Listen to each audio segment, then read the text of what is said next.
तो फ्रेंड्स अभी हम लोग करेंगे आरआरबी ग्रुप डी के प्रीवियस ईयर के क्वेश्चन पेपर को सॉल्व करेंगे। जैसा कि आप लोगों के सामने दिख रहा है, आपके सामने ऑफिशियल क्वेश्चन पेपर है। तो आज हम लोग सॉल्व करने जा रहे हैं आपका 11 अक्टूबर के क्वेश्चन पेपर को सॉल्व करेंगे, जो कि आपका फर्स्ट शिफ्ट में पूछा गया था। तो इसी शिफ्ट के सारे मैथ के क्वेश्चन को इस वीडियो में अभी हम लोग डिस्कस करने वाले, ठीक है। और ये जो मेरा सेट चल रहा है आपका आरआरबी ग्रुप डी का, वो आपका कंटिन्यू हो रहा है आपका सेट नंबर 18 से। इससे पहले मैंने आपको 17 सेट आपको ऑलरेडी मैथ और रीजनिंग का करा दिया, ठीक है। तो जिन लोगों को पता है तो अच्छी बात है, और जिन लोगों को नहीं पता या फिर जो लोग चैनल से नए जुड़ रहे हैं, तो आप लोगों को जाकर मेरा प्लेलिस्ट चेक कर लेना। वहाँ पर आपको सारा 17 वीडियो मिल जाएगा जो प्रीवियस ग्रुप डी के जो आपके मैंने आपको सॉल्व कराया, ठीक है। वहाँ पर आपको मैथ और रीजनिंग मिल जाएगा।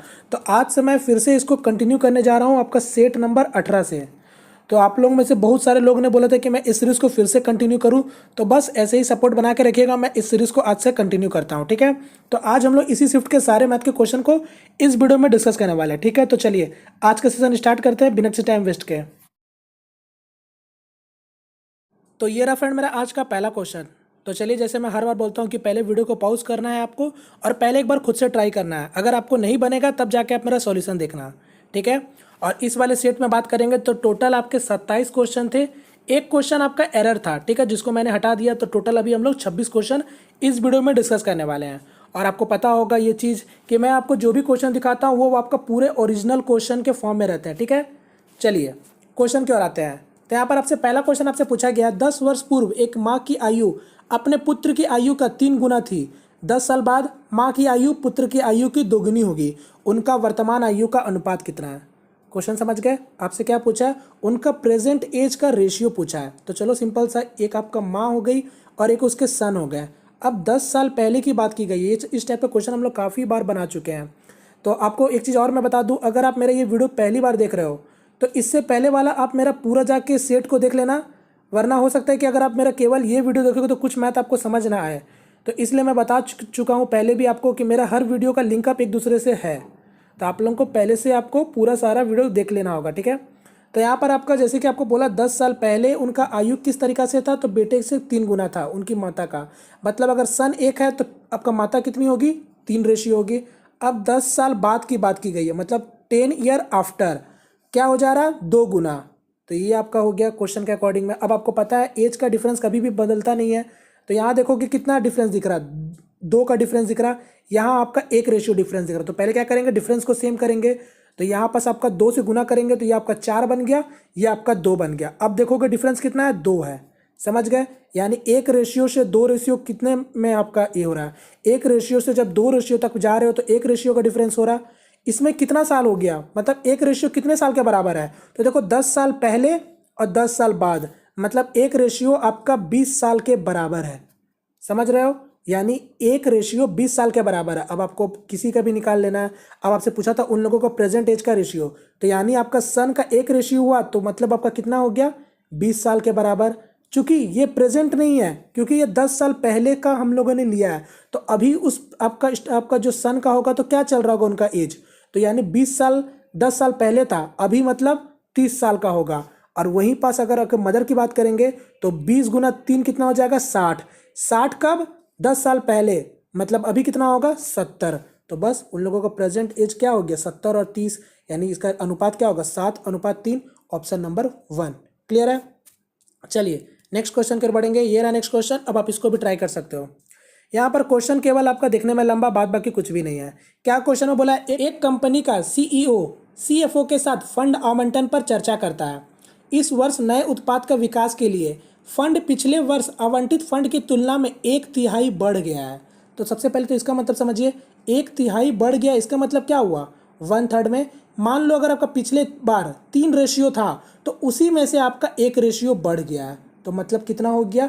1/3 बढ़ गया, मतलब समझ रहे हो? 3 रेशियो था तो 1 रेशियो बढ़ गया, मतलब आपका अब कितना हो गया? 4/3 हो गया, ठीक है। ये चीज़ आपको समझ में आना चाहिए। आगे क्या बोला आपका?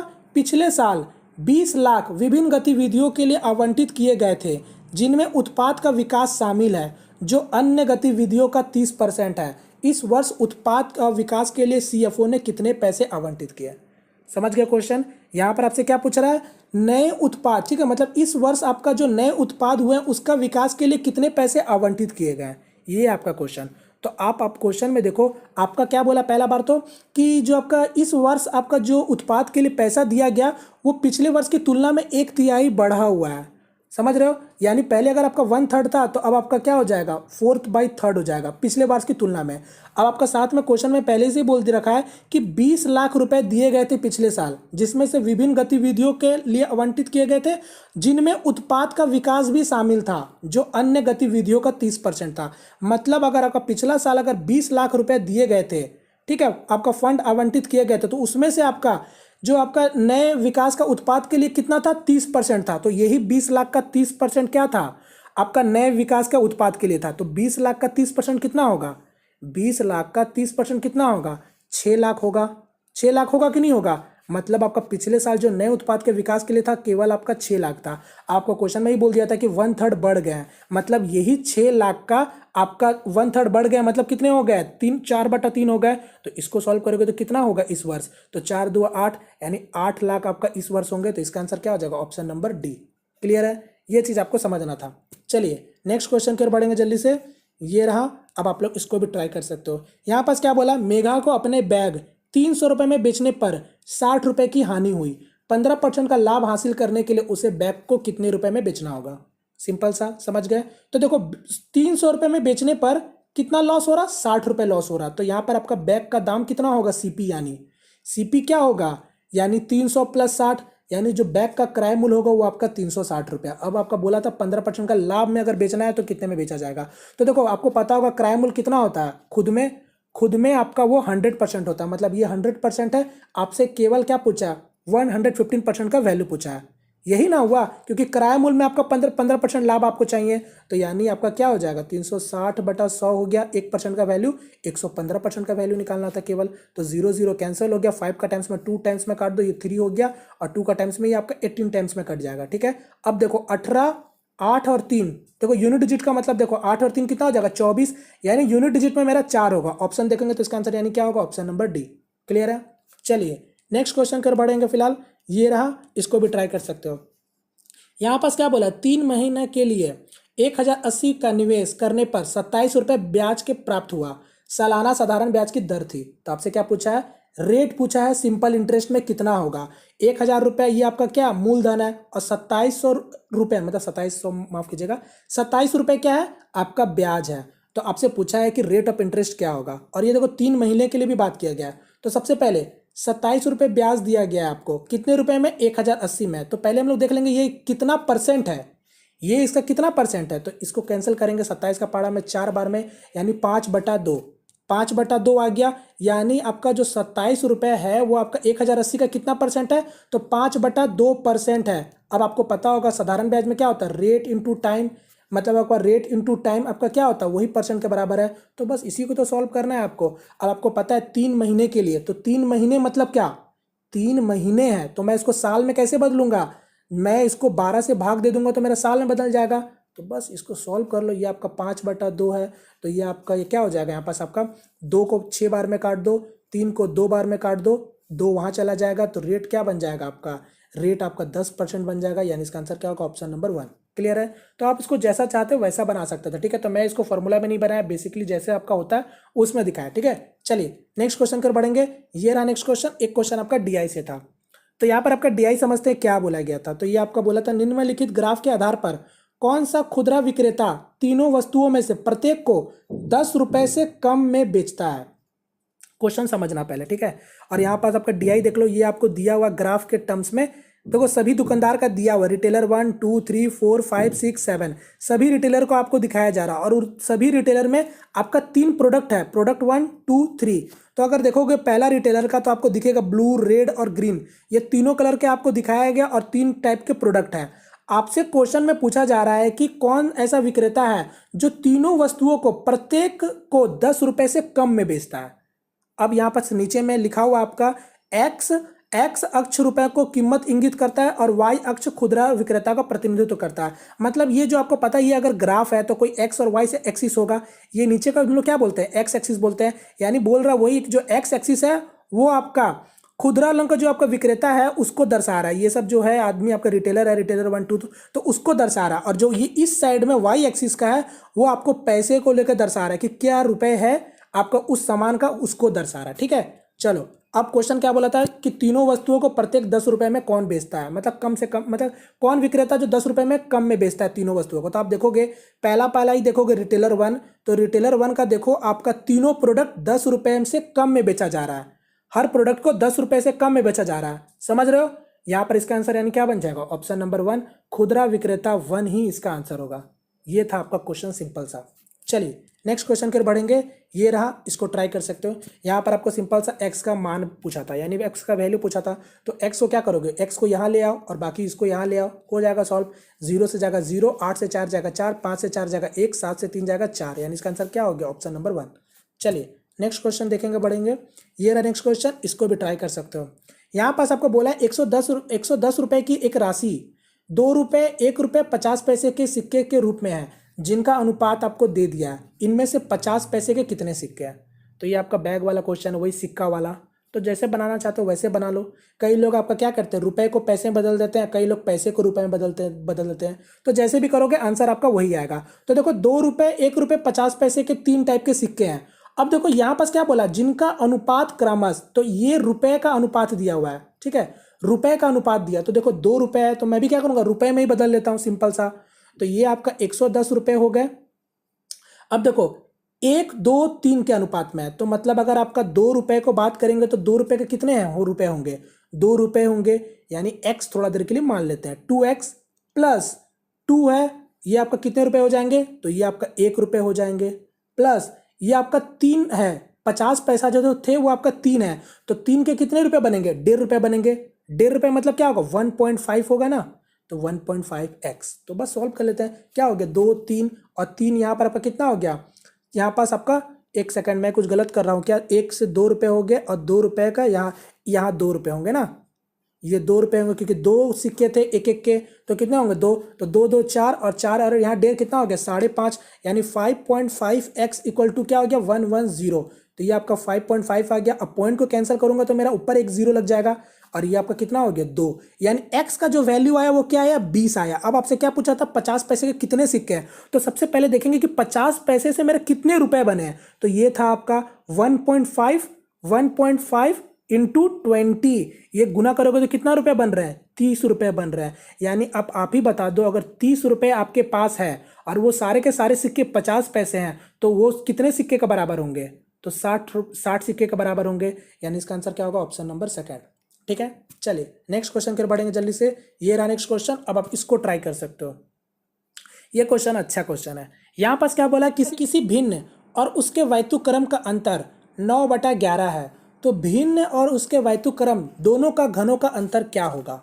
क्वेश्चन पहले समझो, बोल रहा कोई फ्रैक्शन है, ठीक है, कोई फ्रैक्शन है और उसी फ्रैक्शन का रेसिप्रोकल, ठीक है, उसी फ्रैक्शन का कोई रेसिप्रोकल, जैसे मान लो कोई फ्रैक्शन है आपका x/y फॉर्म में, अब इसी फ्रैक्शन का रेसिप्रोकल मतलब उल्टा कर देंगे y - x, तो इसी का अंतर आपको 9/11 दे रखा है।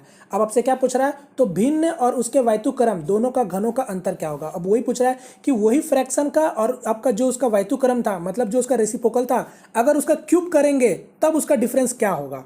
क्वेश्चन समझ गए, तो ये आपका क्वेश्चन। तो देखो आप इसको 2 टाइप से बना सकते हो, एक तो आपका बेसिक से जो आपका एक्स वाई इसको मान के बनाओ, तो एक्स और वाई का वैल्यू निकालना पड़ेगा, तो काफ़ी ये लंबा चला जाएगा।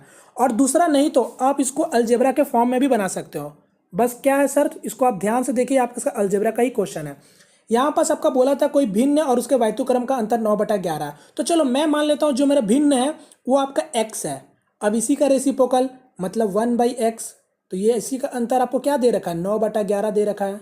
और आपसे क्या पूछा था x³ माइनस 1/x³ का ही वैल्यू पूछा है, क्योंकि 1 का क्यूब क्या होगा 1 होगा, तो दोनों का घनों का अंतर पूछा है ना। तो अब आप मुझे बताओ, अगर मैं आपको ये चीज़ दे दूँ और आपसे ये चीज़ पूछा जाए तो आप नहीं निकाल दोगे।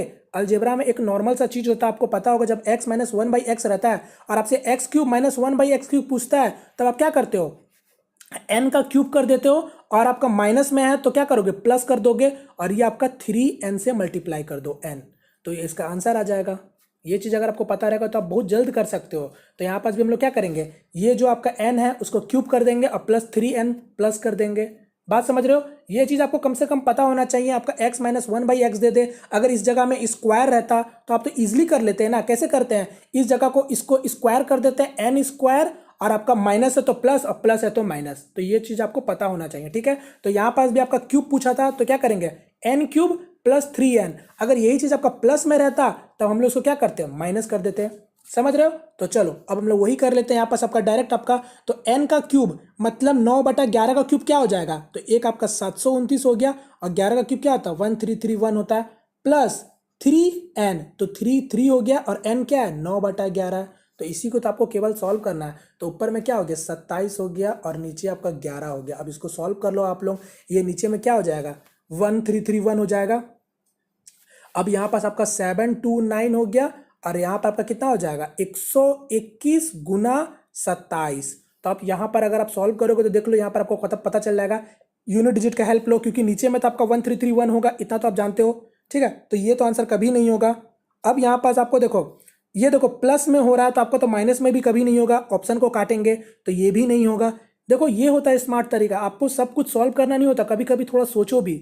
अब यहाँ थर्ड वाले ऑप्शन में देखोगे तो 729 प्लस हो रहा है ना, तो ये वैल्यू बड़ा होगा ना, तो ये भी कैसे हो सकता है? यानी ये भी इसका आंसर नहीं होगा। इसका आंसर ऑप्शन नंबर डी होगा। आप इसको सॉल्व करोगे तो आपको खुद पता चल जाएगा। वरना अगर आपका मान लो अगर और 3-4 ऑप्शन होता अगर इसके नियर अबाउट, तो फिर यूनिट डिजिट का हेल्प लो। 1 इंटू 7 कितना होता है? 7 होगा, और यहाँ 9 है, तो 7 और 9 कितना होता है? 6 होता है, मतलब 16 होता है। तो लास्ट में क्या आ रहा है? 6 आ रहा है कि नहीं आ रहा? जो कि मेरा ऑप्शन में भी है, यानी इसका आंसर क्या होगा? Option number D.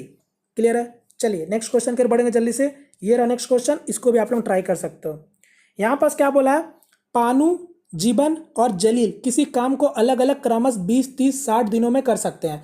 जीवन ने काम आरंभ किया और हर तीसरे दिन पानू और जीवन उसकी सहायता करने में सहमत हो गए। अब देखो यहाँ पर क्वेश्चन में हल्का सा एरर था, आपको दिख जाएगा। ये जीवन नहीं होगा, इस जगह पे जलील होना चाहिए, क्योंकि जीवन तो काम शुरू किया, और आपका जलील और जो आपका पानू था वो हर तीसरे दिन में उसका हेल्प कर रहा है। क्वेश्चन ये है, तो यहाँ पर आप लोग उसको करेक्शन कर लीजिएगा, ये आपका जलील होगा इस जगह पे, ठीक है। अब जलील उसकी सहायता करने पर सहमत हो गए, उस काम को पूरा करने में कितना समय लगेंगे? क्वेश्चन समझ गए आप लोग? ये 3 लोगों को काम बता दी गई है, 30, 20, 60। तो सबसे पहले क्या करेंगे? टोटल काम निकालेंगे, तो क्या करेंगे? एलसीएम निकाल लेंगे। यानी आपका ये 2 काम करेगा, ये आपका 3 काम करेगा, ये आपका 1 काम करेगा। अब देखो काम कौन शुरू किया था? जीवन ने आरंभ किया था। तो जीवन कौन था? ये जीवन है, यानी आपका ये एक दिन में 3 काम कर सकता है। अब आपका देखो क्या बोला क्वेश्चन में? हर तीसरा दिन में आपका ये दोनों काम करने के लिए रेडी हो गया था। मतलब अगर मैं बात करूं, पहला दिन कौन काम करेगा? जीवन काम करेगा। फिर दूसरा दिन भी कौन काम करेगा? जीवन काम करेगा। समझना, 3 काम 3 काम 6 काम हो गया। अब जो तीसरा दिन होगा वो तीनों मिलके काम करेगा। ऐसे ही करके आपको काम को खत्म करना है। तो मतलब देखो तीनों मिलकर जब काम करेगा तो कितना काम करेगा? तो 2 और 3 5, और 5 और 1 6, यानी जो तीसरा दिन काम होगा वो आपका 6 काम होगा। अब आप ही देख लो टोटल आपका 3 दिन में कितना काम हुआ? तो 3 3 6 और 6 6 12। अब आप ही मुझे बता दो 3 दिन में आपका 12 काम हुआ है। अब इसी तरीका से ना काम चलते रहेगा, तो यहाँ पर आपको कितना काम करना है? टोटल 60 काम करना है। तो 60 काम कर रहा है, तो मतलब 5 से गुना कर देंगे तो ये मेरा 60 बन गया। तो यहाँ भी तो 5 से गुना करना होगा ना, मतलब 5 और 3 कितना हो गया? 15। तो यानी इसका आंसर क्या होगा? 15 दिन लगेंगे आपको, ठीक है। चलिए नेक्स्ट क्वेश्चन के बढ़ेंगे। ये रहा, इसको भी ट्राई कर सकते हो। इस वाले क्वेश्चन को ध्यान से समझना। यहाँ पास बोला है 100 छात्रों के एक समूह में प्रत्येक छात्र 8 विषय पढ़ता है, और प्रत्येक विषय 10 छात्रों द्वारा पढ़ा जाता है। विषय में संख्या कितनी है? क्वेश्चन समझना बहुत अच्छे से, नहीं तो समझ आपको ये नहीं आएगा। बोल रहा है कि 100 छात्रों के एक समूह में, मतलब कोई 100 लोगों का ग्रुपिंग है स्टूडेंट का। ये आपका 100 लोगों का ग्रुपिंग है। बोल रहा प्रत्येक स्टूडेंट, मतलब हर स्टूडेंट आपका 8 सब्जेक्ट पढ़ता है। मतलब समझना, हर स्टूडेंट 8 सब्जेक्ट पढ़ता है, मतलब हर स्टूडेंट, थोड़ा देर के लिए समझो, 8 8 आपका क्या पढ़ता है? सब्जेक्ट पढ़ता है। अब आगे क्या बोल रहा है? और प्रत्येक विषय 10 छात्रों द्वारा पढ़ा जाता है। अब देखो, अब जितना भी सब्जेक्ट है आपका बोला जा रहा है, वो जितना भी सब्जेक्ट है वो प्रत्येक विषय 10 छात्रों द्वारा पढ़ा जाता है। तो वही पूछा है आपसे, विषय की संख्या कितनी है, मतलब टोटल सब्जेक्ट है कितने, आपको ये बता पूछा है आपसे। समझो बात को। अब आप ही पहले बताओ, अगर 100 स्टूडेंट है, थोड़ा देर के लिए समझना, 100 स्टूडेंट है, तो 100 स्टूडेंट अगर आपका 8 8 विषय पढ़ रहे हैं, तो टोटल अगर मैं मान लूँ कि सभी आपका अलग अलग विषय पढ़ रहे हैं, तो कितने विषय हो जाएंगे? 800 विषय होंगे कि नहीं होंगे? आप समझना इस चीज़ को। 8 विषय मतलब 800 विषय हो जाएंगे अगर आपका सब अलग अलग पढ़ेंगे तो। अब क्वेश्चन में ही बोला है कि प्रत्येक विषय आपका 10 छात्रों द्वारा पढ़ा जाता है, मतलब आपका क्या 800 अगर आपका पूरे सब्जेक्ट है। अब साथ में बोल दिया कि हर सब्जेक्ट आपका 10-10 स्टूडेंट पढ़ते हैं, तो मतलब क्या अगर इसका हम अगर एवरेज देखेंगे तो क्या करोगे, 10 से भाग ही ना दोगे, मतलब समझो। तो 800 को जब 10 आपका एक मतलब आपका हर एक सब्जेक्ट 10 स्टूडेंट पढ़ रहे हैं, तो 800 सब्जेक्ट 10 से जब मैं भाग दूंगा तो यानी कितने सब्जेक्ट आपका कम से कम होने चाहिए, तो 80 सब्जेक्ट होने चाहिए। यानी आप अब बताओ कम से कम आपका सब्जेक्ट कितने होंगे, 80 होंगे। अब यहाँ पर ऑप्शन देखोगे तो क्या लिखा हुआ, अधिक से अधिक 30, तो ये तो गलत हो गया क्योंकि मेरे पास कम से कम क्या 80 ही होने चाहिए, ये तो मैंने पूरा निकाला है। तो यहाँ पर आपका क्या हो जाएगा इसका आंसर, ऑप्शन नंबर डी निश्चित रूप से 80। समझ रहे हो, यानी इसका आंसर क्या हो जाएगा, ऑप्शन नंबर 4। चलिए नेक्स्ट क्वेश्चन कर बढ़ते हैं। ये रहा नेक्स्ट क्वेश्चन, इसको ट्राई करो। यहाँ पास क्या बोले 156, 312, 195 का महत्तम संप्रवर्तक क्या है, आपसे HCF पूछा है। तो निकाल दो, जैसा चाहते हो वैसा निकाल दो। ऑप्शन का हेल्प लोगे तो आपको दिख रहा होगा 3 और 13, 3 और 13। तो यहाँ पास नंबर में देखोगे, ये नंबर में तो 3 से भी डिवाइड हो रहा है और 13 से भी डिवाइड हो रहा है। बात समझना, यहाँ पास भी देखोगे 3 और 13 से डिवाइड हो रहा है, क्योंकि यहाँ पर मैंने आपका बनाया नहीं, डायरेक्ट मैंने ऑप्शन का हेल्प ले रहा, क्योंकि 3 और 13 से डिवाइड हो रहा है। और यहाँ पास भी देखोगे 56 में 156 में, तो ये 3 और 13 से डिवाइड हो रहा है, यानी इसका एलसीएम मतलब माफ कीजिएगा, इसका HCF क्या होगा, 13 गुना 3 होगा। तो इसका आंसर हो जाएगा क्या, ऑप्शन नंबर 2। चलिए नेक्स्ट क्वेश्चन ये रहा, इसको भी ट्राई कर सकते हो। यहाँ आप क्या बोल रहा है, आपका किसी घन की भुजाएं को आधा करने पर उसका आयतन डैश गुना कम हो जाएगा। चलो समझ रहे, कोई आपका एक घन है, इसका बोल रहा भुजा को अगर हम आधा कर देंगे तो उसका आयतन में क्या प्रभाव होगा, कितना गुना कम पड़ जाएगा। तो ये आप छोटा सा खुद से अपना वैल्यू भी मान सकते हो, अपना मन से कोई वैल्यू मान लो अगर उसका भुजा, मान लो उसका भुजा अगर आपका 2 है तो उसका वॉल्यूम क्या होगा, उसका आयतन कितना होगा, a क्यूब होता है, भुजा का क्यूब ही ना होता है मेरा आयतन, तो 2 का क्यूब कितना हो जाएगा, 8 हो जाएगा। अब क्वेश्चन के अकॉर्डिंग बोला है कि भुजा को आधा कर दो, मतलब 2 का आधा कितना होगा, 1 हो जाएगा। अब 1 का आयतन कितना हो जाएगा, अगर भुजा मेरा 1 है तो आयतन क्या होगा, 1 ही होगा। तब आप ही बताओ 8 से 1 हो रहा है तो कितना गुना कम हो रहा है, मतलब 1/8 पार्ट आपका कम हो रहा है। समझ रहे हो, 8 से 1 हो गया तो कितना गुना कम हो रहा है, 1/8 कम हो रहा है। ये 8 में 1/8 ही ना कम हो रहा है, यानी इसका आंसर क्या हो गया, ऑप्शन नंबर 1। क्लियर है। चलिए नेक्स्ट क्वेश्चन ये रहा, इसको ट्राई कर सकते हो। यहाँ पास बोला यदि संख्या 11 से विभाज्य है तो x का मान कितना होगा। तो ये तो क्वेश्चन बहुत बार हम लोग सॉल्व कर चुके हैं। 11 से पूछा है आपका, अगर ये 11 से संख्या डिवाइड हो रहा तो x का जगह पे क्या मान होगा। तो चलो आपको पता होना चाहिए कि जो 11 है वो आपका किस संख्या को डिवाइड करता है, 11 जो है आपको किस संख्या को डिवाइड करता है। तो जो संख्या का यहाँ पर देखेंगे, यहाँ पास आपका ऑड वाले प्लेस और इवन वाले प्लेस पे जो भी आपका डिजिट होगा उसका सम करेंगे और दोनों का डिफरेंस देखेंगे, या तो 0 हो जाना चाहिए या तो फिर क्या होना चाहिए, या तो फिर वो आपका 11 के टेबल में होना चाहिए। यहाँ तो देखोगे तो देखो ये आपका ऑड प्लेस पे है, मतलब विषम संख्या का प्लेस पे है, ये भी आपका विषम संख्या पे और ये भी आपका विषम संख्या पे है, यानी ये तीनों को जोड़ेंगे तो क्या हो गया, 9 3 12 और 12x, यानी 12 + x हो गया। और अगर हम सम संख्या वाले प्लेस में बात करेंगे तो इवन वाले पे 3 और 3 6, यानी ये आपका 6 हो गया। यानी इन दोनों का अंतर मेरा क्या होना चाहिए, आप ही बताओ, 0 होना चाहिए, तभी हम बोलेंगे ये संख्या 11 से आपका डिवाइड हो जाएगा। तो आप ही देखो ये आपका 12 + x है और ये x 6 है, तो इसको कभी भी लेस करके 0 कर पाएंगे हम लोग, नहीं कर सकते, कभी भी नहीं कर सकते। तो इसका मतलब क्या हो रहा होगा, कहीं ना कहीं इसका जो भी अंतर होगा वो 11 के आपका टेबल में कट जाएंगे, यानी आपको पता चल गया। यानी इसको क्या करेंगे, जब माइनस करेंगे तो आपका कटेगा 11 से, तो यहाँ पर x का वैल्यू आप क्या रखोगे जो आपका 11 से कट जाएगा। तो ऑप्शन को पिक कर लो जल्दी जल्दी, ये क्या है 12, अगर 12 5 17 हो गया, 17 में से 6 जाएगा कितना हो गया, 11 हो गया। तो 11 को मैं काट सकता हूँ, यानी इसका आंसर क्या हो जाएगा, ऑप्शन नंबर 1। समझ रहे हो। चलिए नेक्स्ट क्वेश्चन फिर बढ़ेंगे। तो ये रहा नेक्स्ट क्वेश्चन, अब आप लोग इसको भी ट्राई कर सकते हो। यहाँ पास क्या बोला है, 10 आदमी एक दीवार 8 दिन में पेंट कर सकते हैं, यदि पेंटिंग के काम को 4 दिन में समाप्त करना है हो तो कितने आदमी और लगाने पड़ेंगे। तो सिंपल सा यहाँ पास क्या करेंगे, M1 D1 और M2 D2 वाला फॉर्मूला में लगा देंगे बस। तो यहाँ पर देखेंगे 10 आदमी आपका 8 दिन में काम को ख़त्म कर सकते हैं। अब आपसे बोला है कि 4 दिन में अगर आपको काम खत्म करना है तो कितने और आदमी लगाने पड़ेंगे। यहाँ ध्यान से देखो, आपसे बोला है कितने आदमी और लगाने पड़ेंगे, मतलब आपका कितने दिन में आपको काम खत्म करना है, 4 दिन में। अब आपसे पूछा था कितने आदमी और लगाने पड़ेंगे, मतलब 10 आदमी पहले से थे और प्लस एक्स मान लो कि आपका इतने आदमी की जरूरत पड़ेगी, तब जाके आपका 4 दिन में काम खत्म हो जाएगा। तो इसको सॉल्व कर लो। तो 4 बार में आपको 2 बार में काट लोगे, यहाँ क्या हो गया 20 हो गया, और ये 10 आपका वहाँ चला गया, यानी कितने लगेंगे आदमी आपको और 10 आदमी और लगेंगे, यानी इसका आंसर क्या होगा, ऑप्शन नंबर सेकंड। क्लियर है। चलिए नेक्स्ट क्वेश्चन की ओर बढ़ेंगे। ये रहा नेक्स्ट क्वेश्चन, इसको भी ट्राई कर सकते हो।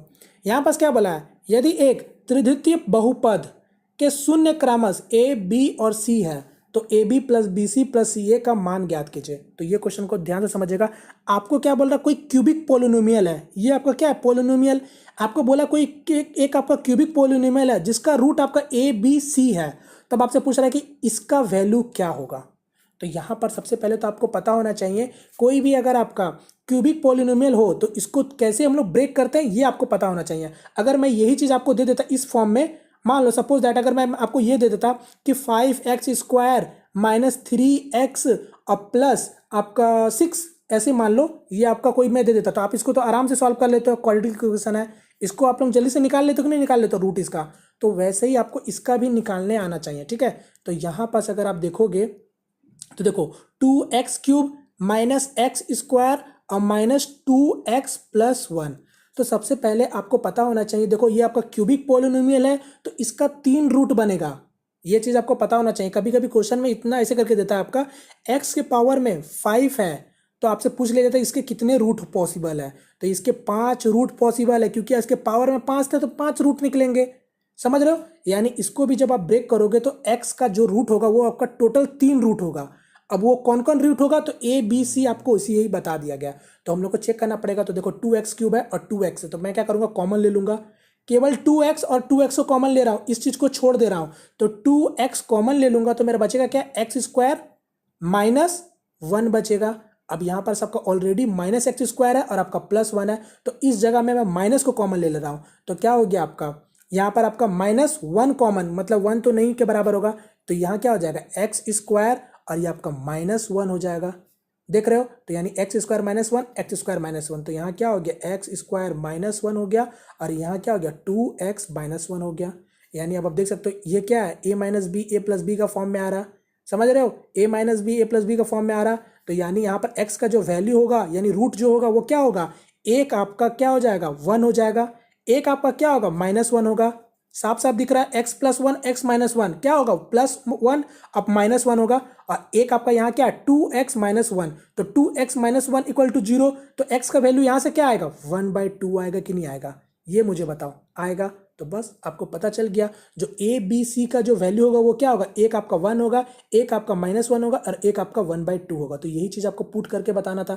तो यहाँ पर आप देखोगे साफ साफ यहाँ पर पता चल, देखो ये चीज़ पता ही चल गया, इसका आंसर आपका -1 आना है। यहाँ पर देखोगे ए बी बी सी सी है, तो ए बी क्या हो जाएगा -1, बी सी क्या होगा बी सी आपका एक बार आपका -1/2 आएगा और एक बार आपका +1/2 आएगा, तो ये तो कैंसिल हो गया ना, यानी बचा क्या आपके पास -1, यानी इसका आंसर क्या होगा ऑप्शन नंबर 1। क्लियर है, ये चीज़ आपको समझ में आना चाहिए। चलिए नेक्स्ट क्वेश्चन ये रहा, एक छोटा सा फिर से आपका डीआई पूछा गया। तो यहाँ पास क्या बोला है, नीचे दिए गए पाई चार्ट वर्ष 2017 के दौरान भारत का विभिन्न कंपनियों के निर्माण में किए जाने वाले टायर के आंकड़ों के बारे में जानकारी दर्शाता है। यदि वर्ष 2017 में भारत का विभिन्न कंपनियों से उत्पादित टायरों की कुल संख्या आपका 1,80,000 इकाइयाँ थी, तो कंपनी डी द्वारा निर्मित टायरों की संख्या कितनी थी। तो आपसे पूछा है डेट सिंपल सा, अगर आपका टोटल जो आपका टायरों की कुल संख्या वो कितना 1,80,000, ठीक है, तो 1,80,000 है, 1 2 3 कितना है 4 0, ठीक है। अब बोला है कि डी द्वारा कितने थे, तो डी द्वारा आप देख सकते हो क्वेश्चन में 15% आपका बताया जा रहा है, तो यानी इसका ही 15%, तो इसको सॉल्व कर लो, 0 0 कैंसिल, 18 को 15 से गुना कर लो, यहाँ क्या हो जाएगा 18 × 5 = 90 और 9 और 18 9 27, यानी क्या होना चाहिए इसका answer option number second. Clear है, चलिए ये रहा नेक्स्ट क्वेश्चन, इसको भी ट्राई कर सकते हो। यहाँ पास क्या बोला, सामू को एक परीक्षा को पास करने के लिए 40% अंक की आवश्यकता है। यदि वह 190 अंक प्राप्त करके 10 अंकों से फेल हो जाता है तो परीक्षा कुल कितने अंकों की थी। नॉर्मल सा क्वेश्चन, देखो सामू जो है वो आपको 40% उसको पास होने के लिए चाहिए, 40% मार्क्स पास मार्क्स है, अब बोल रहा है कि वो 190 ला रहा है फिर भी आपका 10 मार्क्स से फेल हो जा रहा है, तो मतलब पास मार्क्स कितना होगा, 200 होगा। यानी ये 40% किसके बराबर होगा, 200 के बराबर होगा। तब आपसे पूछा परीक्षा में कुल कितने मार्क्स, मतलब कितने मार्क्स के आपके थे, तो आपको पता 40% अगर आपका 200 मार्क्स है तो 100% के ही होंगे। तो 40 200 तो आपका 100 कितने होंगे, साफ साफ 500 मार्क्स के ही होंगे ना। यानी इसका आंसर क्या हो जाएगा, ऑप्शन नंबर 3। चलिए नेक्स्ट क्वेश्चन फिर बढ़ेंगे। ये रहा नेक्स्ट क्वेश्चन, इसको भी ट्राई कर सकते हो। यहाँ पास क्या बोला है, आप एक बिंदु ए से बिंदु बी तक 45 किलोमीटर प्रति घंटा की गति से गाड़ी चला रहे हैं। आपका दोस्त बिंदु बी से बिंदु ए तक 53 किलोमीटर प्रति घंटा की गाड़ी चला रहा है। यदि दोनों बिंदुओं के बीच की दूरी 1029 किलोमीटर है और आप दोनों एक ही समय पर आरंभ करते हैं तो एक दूसरे को पार करने में कितना घंटे का समय लगेगा। समझ रहे हो, ये आपका ए है, ये आपका बी है, यहाँ से कोई जा रहा है और यहाँ से कोई जा रहा है। ये 45 का स्पीड है, ये आपका 53 का स्पीड है। दोनों के बीच का दूरी क्या बता दिया, 1029 बता दिया। तो आपसे पूछा है कि कितने समय में एक दूसरे को पार करेंगे। तो सिंपल सा क्या करेंगे हम लोग, स्पीड इक्वल टू क्या होता है, डिस्टेंस बाई टाइम होता है। आपसे टाइम पूछा है तो टाइम इक्वल टू क्या हो जाएगा, डिस्टेंस बाई स्पीड हो जाएगा।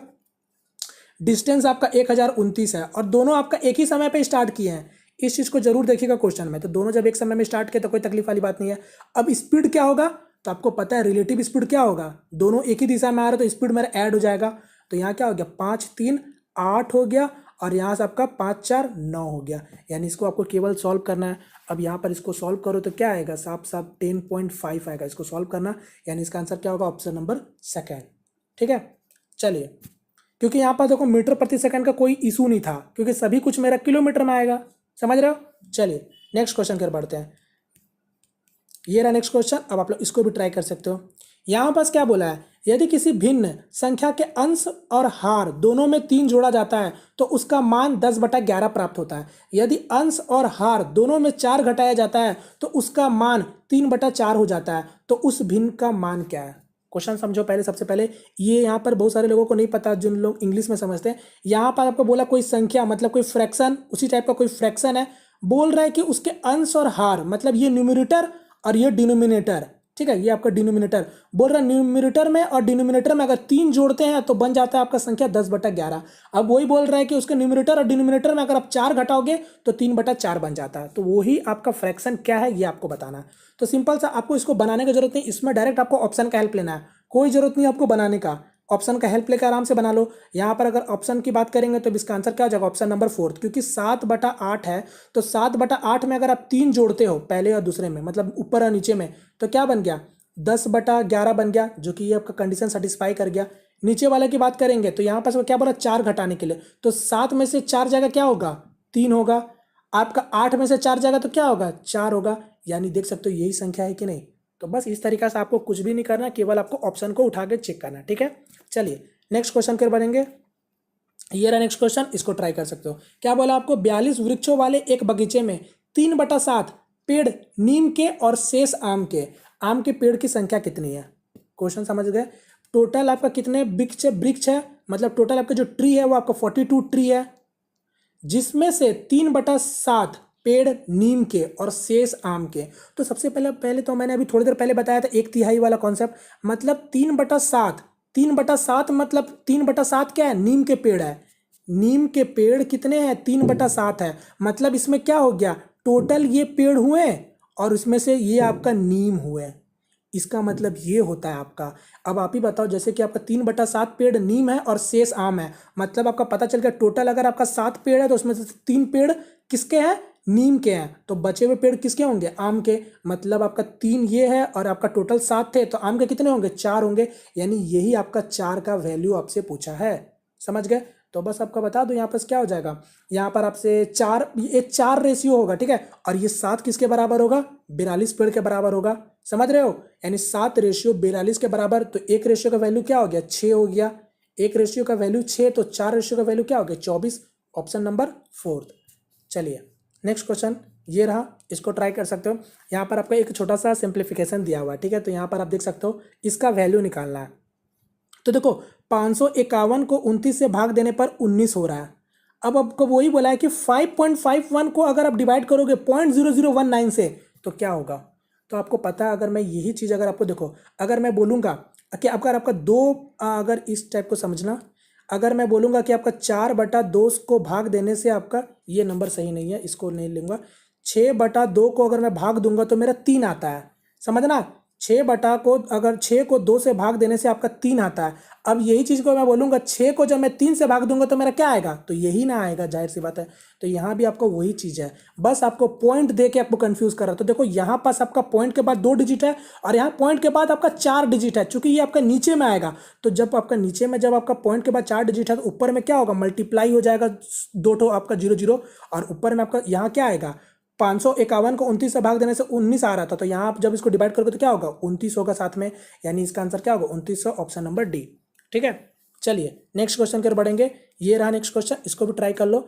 यहाँ पास आपका एक छोटा सा फिर से आपका डीआई पूछा गया, तो यहाँ पर आप देख सकते हैं। यहाँ पास क्या बोला, निम्नलिखित बार ग्राफ पिछले 10 सालों में कंपनी XYZ द्वारा बेचे गए पर्सनल कंप्यूटरों की जानकारी प्रदर्शित करता है। तो यहाँ पर आप देख सकते हो ग्राफ में 2004, 5, 6, 7, 8 इसी तरीके से आपको 14 वर्षों तक आपको दर्शाया गया कि कितने कितने बिक्री हुए हैं। ठीक है, कंप्यूटर का आपका ये पर्सनल कंप्यूटर जो बिक्री हुए हैं, समझ गया, नॉर्मल सा है। क्वेश्चन में क्या पूछा है, 2011 में कंपनी XYZ द्वारा कितने पर्सनल कंप्यूटर बेचे गए थे। तो 2011 की बात की गई है, तो देख सकते हो 11 कहाँ है, ये वाला वर्ष, ये वाला वर्ष में आप ही देख लो, ये कितना बिक्री किया गया है, 60 बिक्री किया है, यानी आपका ये जो है सारा यूनिट लाख में है, तो 60 लाख, यानी इसका आंसर क्या हो जाएगा, ऑप्शन नंबर 3। ठीक है, सिंपल सा, देखो कुछ भी नहीं करना था। चलिए नेक्स्ट क्वेश्चन ये रहा, इसको भी ट्राई कर सकते हो। यहाँ पास क्या बोला है, किसी कीबोर्ड को 15% और 25% के हानि पर बेचने पर 50% का अंतर होता है, तो कीबोर्ड का लागत मूल्य क्या है। समझ गए, क्वेश्चन सिंपल सा, 15% और 25% के हानि पर बेचने में 50% का अंतर है। तो देखो 15% का हानि और 25% का हानि के बीच में कितना परसेंट आ रहा है, तो 10% आ रहा है, तो यानी यही 10% का वैल्यू आपको 50 दे रखा है। और आपको पता है, मैंने बताया क्राय मूल आपका खुद में 100% होता है, यानी ये 10% आपका 50 के बराबर है, यानी 1% का वैल्यू क्या होगा, 5 होगा, तो 100% का वैल्यू क्या होगा, 500, यानी इसका आंसर क्या हो जाएगा, ऑप्शन नंबर 2। चलिए नेक्स्ट क्वेश्चन ये रहा। अब एक क्वेश्चन आपका यहाँ पर आपका ज्योमेट्री से पूछा गया, तो आप लोग इसको देख सकते हो, ट्राई भी कर सकते हो। यहाँ पास क्या बोला, और देखो यहाँ पर से फिर से बताना चाहूँगा, जो मैंने आपका TCS वाला ज्योमेट्री का बताया था उसमें मैंने आपको इस टाइप का भी क्वेश्चन रखा था। तो अगर आप मेरे वो वाला वीडियो नहीं देखे हो और आपको ज्योमेट्री में परेशानी होती है तो जाके वो वाला वीडियो देख लेना, और वही सारे क्वेश्चन का प्रैक्टिस करना। आपको कोई भी क्वेश्चन आएगा रेलवे एग्जाम में, आप उसको आराम से कर सकते हो, क्योंकि मैंने उसमें आपका वही सारे क्वेश्चन को लिया था जो आपका TCS द्वारा रेलवे एग्जाम में पूछे जा चुके हैं। ठीक है, तो इस वाले क्वेश्चन की बात करेंगे तो यहाँ पास क्या बोला, दिए गए समांतर चतुर्भुज ABCD में कोण ABC का मान डिग्री में ज्ञात कीजिए। तो आपसे क्या पूछा है, कोण ABC का वैल्यू पूछा है, मतलब अगर आपका ये वाला एंगल आपसे पूछा है कि एंगल B क्या होगा। तो यहाँ पास आप देख सकते हो फिगर में जैसे दिया हुआ है, अगर ये वाला एंगल आपको दे रखा है, ये वाला एंगल अगर आपको दे रखा तो इसका मतलब आपका एंगल जो B होगा वो भी क्या होगा, वही एंगल होगा, क्योंकि हम लोग जानते हैं अल्टरनेट एंगल क्या होता है, सेम होता है। यानी अगर आपका वो 9x+5, ये 9x+5 है, ठीक है, तो यानी ये भी कितना होगा, 9x+5। अब चूंकि आपको पता है कि मेरा ये समांतर चतुर्भुज है, तो एंगल ABCD ये तीनों मिला के कितना होता है, 360 डिग्री होता है। अब आप देख सकते हो एंगल A और D आपका दिया हुआ नहीं है, तो ये समांतर चतुर्भुज है, तो मतलब क्या हो जाएगा, 180 डिग्री तो पहले लेस कर दो, समझ रहे हो। यानी ये एंगल C और एंगल B मिला के मेरा कितना होगा, 180 डिग्री के बराबर होगा। तो बस यही चीज़ आपको करना था। यहाँ पास आपको 16x + 9x+5 = 180 के बराबर है। तो 16 9 कितना होता है, 25 होता है, 25x और वहाँ 5 चला जाएगा, 175, यानी x का वैल्यू आपके पास क्या आ गया, 7 आ गया। तो बस x का वैल्यू जब 7 आ गया तो यहाँ पर आपका पुट कर दो, तो 9 7 63 और 63 और 5 68, यानी इसका आंसर क्या होगा, ऑप्शन नंबर B, क्योंकि एंगल B आपसे पूछा था। ठीक है, चलिए नेक्स्ट क्वेश्चन कर बढ़ेंगे। फिलहाल ये रहा नेक्स्ट क्वेश्चन, इसको भी ट्राई कर सकते हो। यहाँ पास क्या बोला है, एक किले में तैनात 1200 सिपाहियों के लिए 28 दिनों के लिए खाद्य सामग्री उपलब्ध है। 4 दिन बाद कुछ सिपाही किला छोड़कर चले जाते हैं, जिससे उपलब्ध खाद्य सामग्री 32 दिन तक चलती है। कितने सिपाही किला छोड़कर चले गए। तो ये क्वेश्चन आपको पता होगा, M1 और D1 जो अभी थोड़ी देर पहले हम लोग सॉल्व किया था, यही कॉन्सेप्ट में आपका ये भी क्वेश्चन सॉल्व होता है। तो इसको चाहे तो आप जैसे सॉल्व करते हैं, कई लोग आपका क्या करते हैं, इस तरीके से सॉल्व कर लेते हैं। देखो 1200 सिपाहियों थी, मतलब 1200 सिपाहियों थे, आपका 28 दिन के लिए खाना उनके पास है। अब आपका बोला 4 दिन बाद, तो 4 दिन तक तो आपका 1200 सिपाही खाना खाए होंगे ना, तो ये आपका 4 दिन तक हो गए। उसके बाद क्या करते हैं, प्लस कर देते हैं। अब आपको पता है सिपाही आपका चले गए, मतलब 1200 से में ही चले गए, तो 1200 माइनस एक्स हो जाएगा, क्योंकि एक्स मैंने मान लिया कि वो आपका चले गए जो। अब ये कितने दिन तक चल रहा है, जब ऐसा करने से आपका जो खाना था वो 32 दिन तक आपका चलता है, यानी गुना 32 कर दो, यानी आपको बस इसको सॉल्व करना था, एक्स का वैल्यू आ जाता। और कई लोग वरना क्या करते हैं, और कई लोग अब चाहे तो इसको डायरेक्ट भी कर सकते थे। देखो आपको पता है क्वेश्चन में कि 1200 सिपाहियों का खाना 28 दिन तक है, 4 दिन बाद आपका छोड़ के चले जाते हैं कुछ लोग, ठीक है। तो आपका मतलब अब थोड़ी देर के समझो, जो 1200 सिपाहियों का खाना है 28 दिन में 4 दिन तो खाना खा लिए ना, तो बचे खाना कितने दिनों का, 24 दिन का, इक्वल टू अब 1200 लोग में आपका कुछ लोग छोड़ के गए तो माइनस एक्स हो जाएगा।